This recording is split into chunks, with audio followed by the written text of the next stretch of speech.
ใน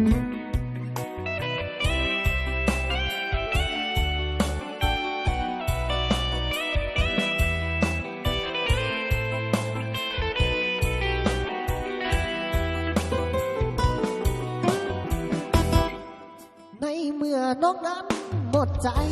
น้องขอทางไปอ้ายก็บอกว่าขอให้ไปดีเถิดนะอย่าเสียเวลากับคนผิดหวังมีผมมันต้องมีพาสิไปกินยากับมันกินยาให้ขออยู่อย่างผู้อ้างว้างในเมื่อน้องนั้นเดินจากไป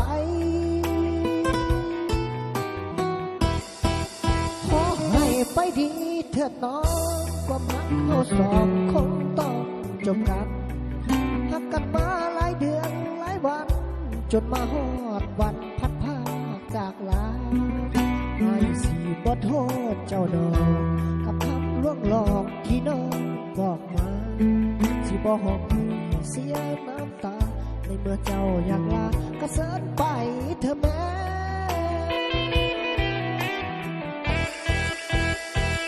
เสิร์นไปเธอแม่ไอ้บอกแค่เจ้าดอกก้อนคำสิขออยู่อย่างผู้สอบซ้ำในเมื่อก่อนคำนั้นเดินจากไปไอ้สิคิดว่าฮักที่ผ่านมาเป็นลางฝันไปเมื่อมีเจ้าให้กันยังอยู่ได้นอนหลับสบายกินข้าวแซ่บดี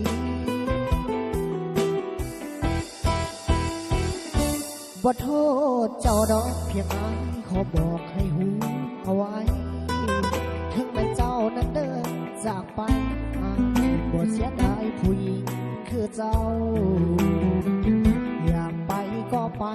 บอกใจเอาไว้สิบ่ซึ้งเศร้าให้บ่ได้แค่ผู้หญิงคือเจ้าอกหักบ่กินเหล้าอกหักคงบ่ตาย